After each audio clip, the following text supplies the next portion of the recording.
Special Counsel Hur, when you determined that no criminal charges should be brought against President Biden in this matter, you focused on the specific facts surrounding the classified documents, where President Biden stored them, and on his memory and age. You wrote that President Biden's, quote, memory was significantly limited during his recorded interviews with the ghostwriter in 2017 and during his interview with the Special Counsel's Office in 2023. You also expressed concern that prospective jurors would be persuaded by President Biden's presentation as a sympathetic, well-meaning elderly man with a poor memory. Your assessment, however, was focused on how President Biden would currently present to a jury if he stood trial. Is that correct? That was an element of my explanation to the Attorney General for my decision. It was not the only element. Okay, that wasn't my question, but it was one of the things that we were considering was his current state of mind, his current memory. Correct? One of the things that I considered would be how, if a trial, whenever a trial theoretically were to be held, how President Biden would present himself to the jury if he elected to testify. Okay. You did not compare President Biden's current memory or condition with his memory or condition when he was in the Senate or when he left the vice presidency and took the classified documents subject to your investigation. Is that right? Actually, I believe that's not correct, Congresswoman. One of the things that's in the report is an assessment of the president's memory based on recordings from the 2016-2017 timeframe, recordings of conversations between Mr. Biden and his ghostwriter, and comparing that with the president's memory that he exhibited during our interview of him in October of 2023. So there was a comparison there.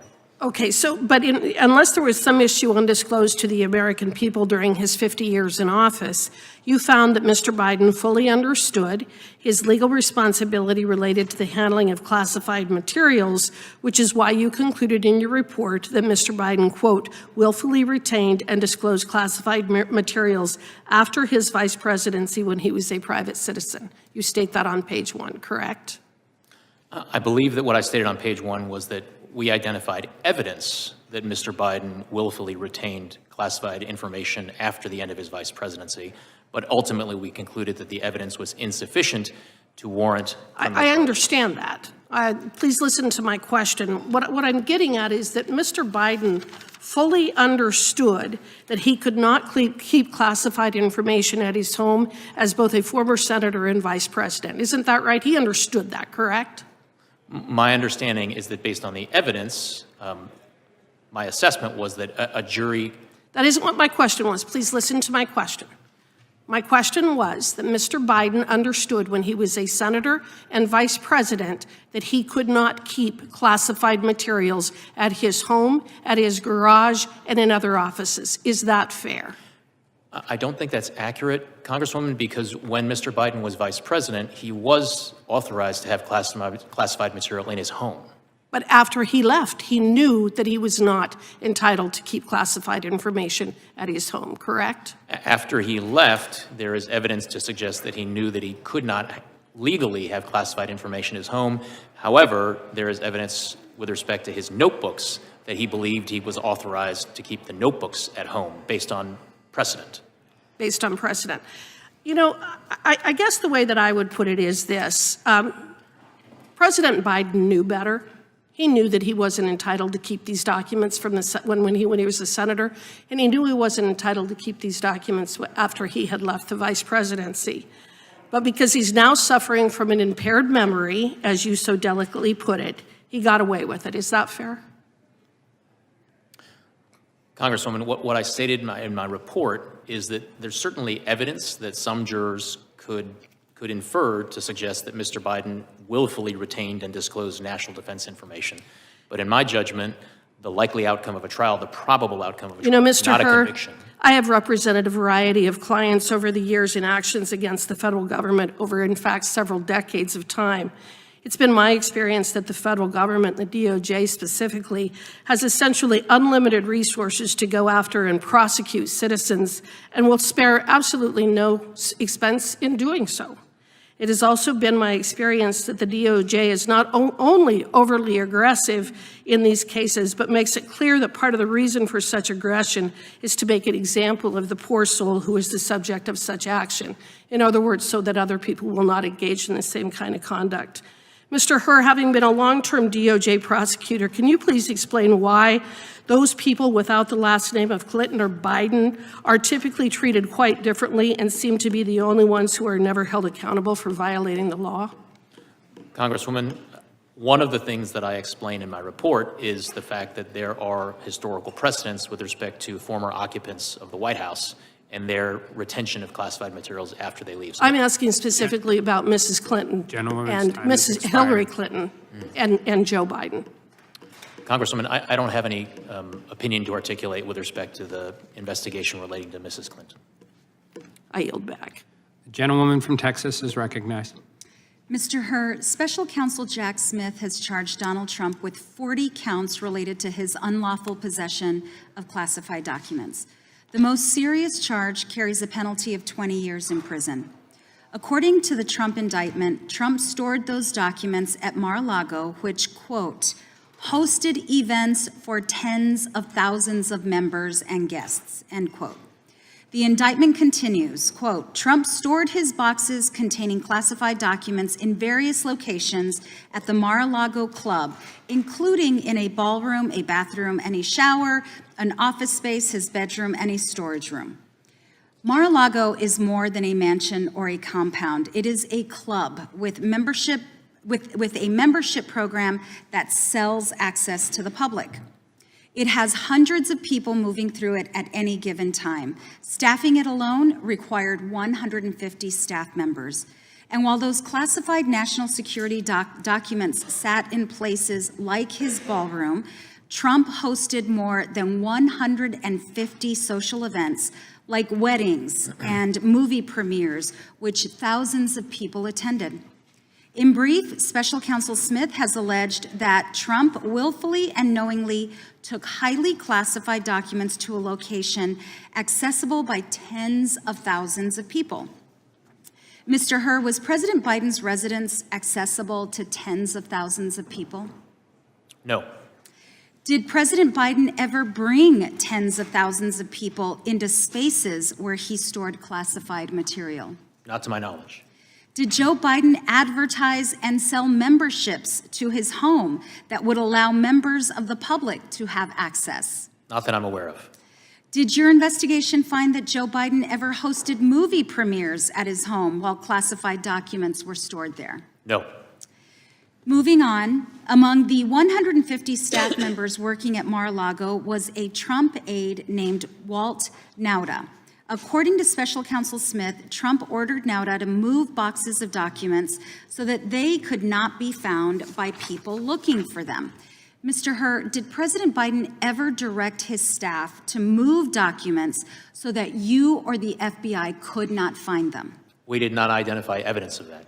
In fact, according to your report, as soon as Bob Bauer discovered material in President Biden's residence, he contacted John Lausch, and the president immediately consented to an FBI search of his home. Is that correct? My report does state that.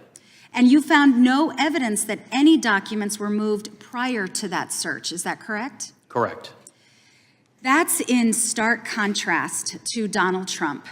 President Biden did not obstruct your investigation. He was fully compliant, and with access to the millions of documents he gave you and dozens of hours of witness interviews he facilitated, you were able to fully and totally exonerate him of any criminal wrongdoing. I thank you, Mr. Hur.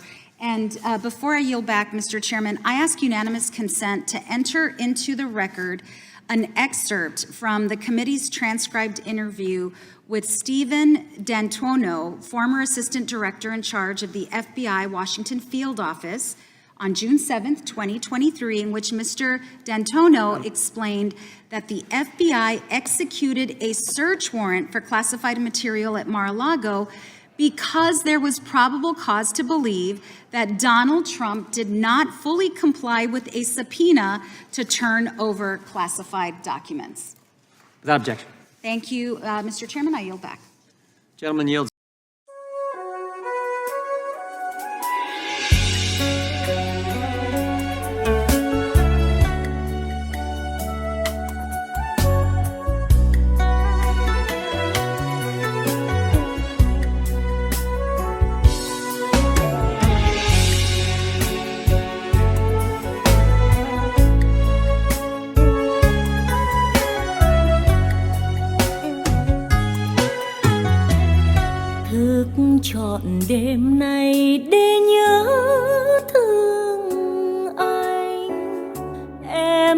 nghe tình yêu thức dậy êm đềm,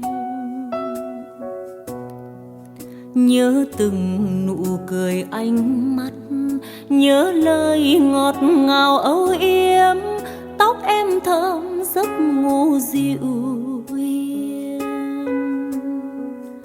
Biết giờ này anh có nhớ em không,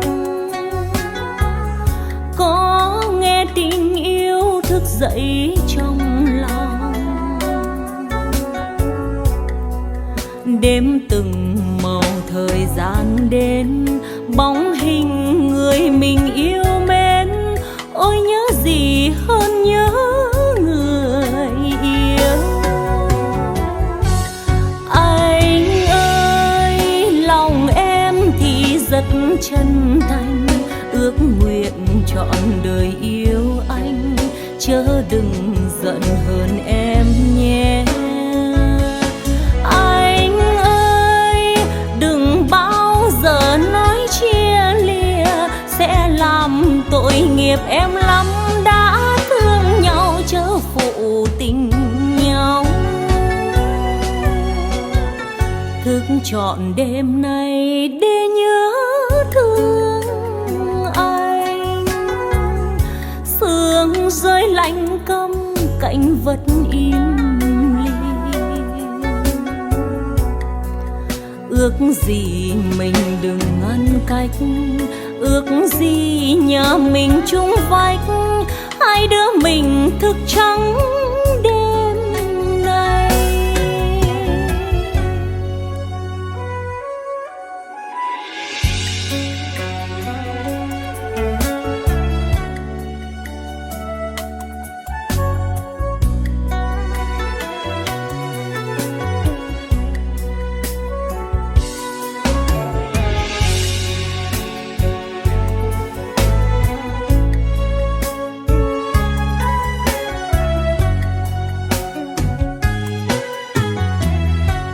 Anh ơi, lòng em thì rất chân thành, ước nguyện trọn đời yêu anh, chớ đừng giận hơn em nhé. Anh ơi, đừng bao giờ nói chia lìa, sẽ làm tội nghiệp em lắm, đã thương nhau chớ phụ tình nhau. Thức trọn đêm nay để nhớ thương anh, sương rơi lạnh câm cạnh vật im lìm. Ước gì mình đừng ngăn cách, ước gì nhà mình chung vách, hai đứa mình thức trắng đêm nay. Ước gì mình đừng ngăn cách, ước gì nhà mình chung vách, hai đứa mình thức trắng